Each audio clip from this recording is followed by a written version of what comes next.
Cameroonian Sports Minister Narcisse Kombi blamed last Monday's deadly stampede on a reckless decision to open a gate in the face of a flood of people.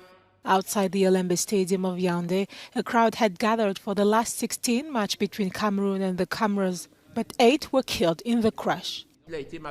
Unfortunately, it was noted that some compatriots were reselling tickets received free of charge or were outbidding. Some fellow Cameroonians wanted to force their way into the stadium with already used tickets.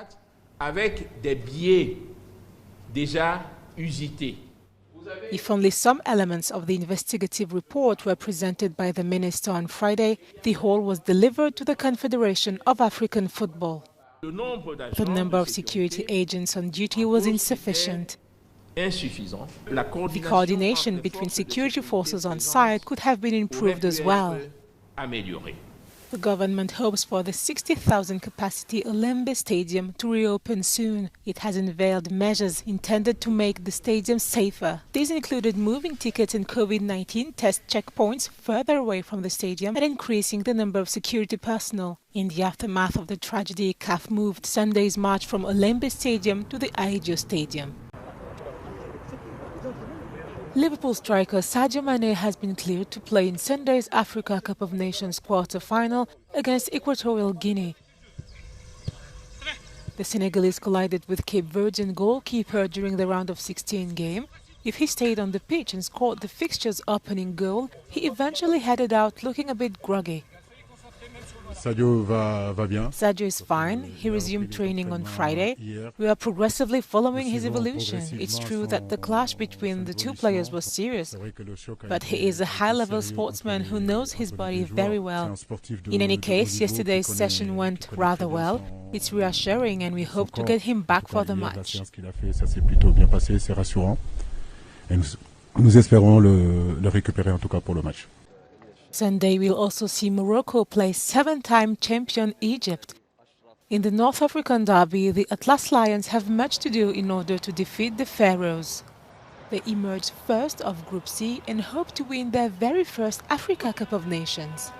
Morocco's coach Vahid Halilozic counts on his squad's zest and urge to prove themselves.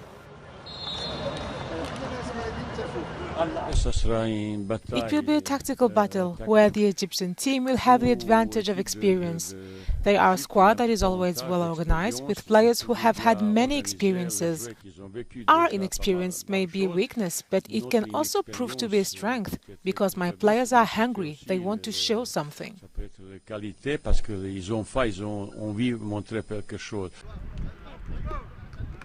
On the Egyptian side, the players are in high spirits after a hard-fought victory over Ivory Coast. If their journey through the competition hasn't always been very impressive, they know when to step up the game. Unfortunately for the Pharaohs, the Liverpool striker Mohamed Salah is an asset.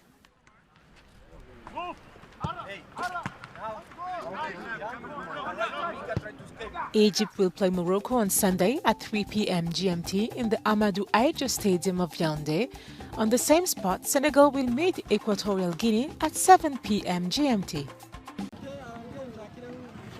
Ongoing clashes between the DRC's army and fighters of the terror group M23 have resulted in forced displacements. For a week now, inhabitants from 6 villages in the country's east have fled the violence. Like an estimated 2,000 people, Tumaini Anwariti was left homeless and traumatized.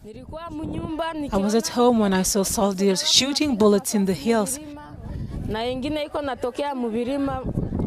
and different bullets coming from the other side. We saw several dead people. I lost my children and my husband in the chaos, and I've been left with nothing. We are sleeping here in this school on the ground. There is just cement, no blanket. We suffer a lot.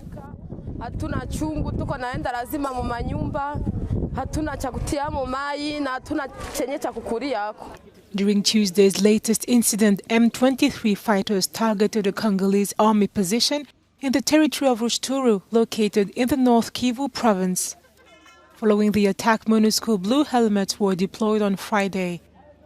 The incident took place in the vicinity of Virunga National Park, a UNESCO heritage site renowned for its large gorilla population.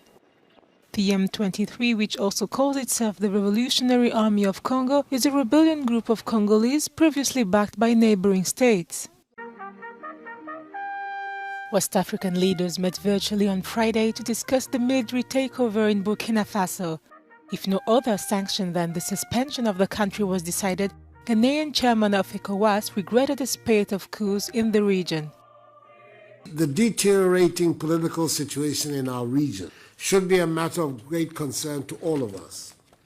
No current country is insulated from its occurrence in the community, and we have to take action to nip it in the bud.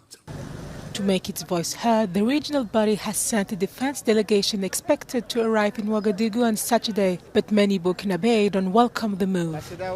ECOWAS is not helpful. They should have come to help us before the coup. They did not intervene, and now it is too late. We don't want them. Let them leave us alone. If they want to condemn us, we're fine with it. The decision of ECOWAS does not concern us. We don't even want to hear about the ECOWAS decision anyway. Don't they even dare come here. If they come here, we will throw stones at them. After the visit of an ECOWAS defense chiefs delegation, a ministerial mission is expected in Ouagadougou on Monday.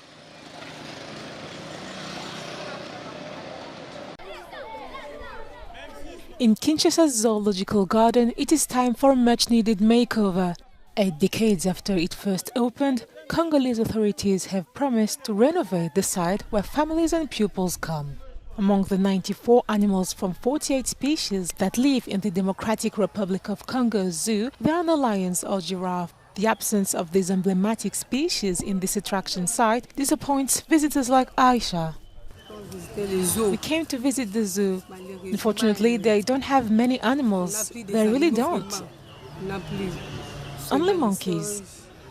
The zoological garden extends about 8 hectares in Kinshasa. Visitors can see dozen monkeys, bulls, birds and snakes. They can also come across Simon and Antoinette, crocodiles from the Nile.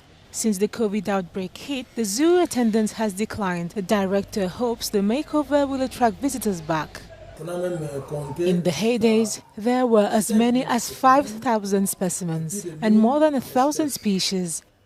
From that moment on, with independence and the departure of those who created the zoo, the number of specimens began to decline. Over time, animals aged and there was no repopulation of this zoo.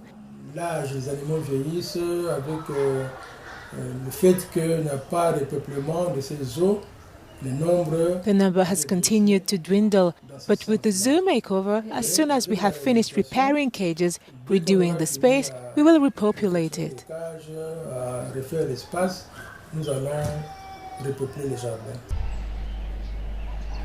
The renovation of the zoo was launched last July by Tourism Minister Modero Nsimba. Since the work progresses slowly, many Congolese prefer to head east in order to visit a reserve owned by former President Kabila, which displays different species.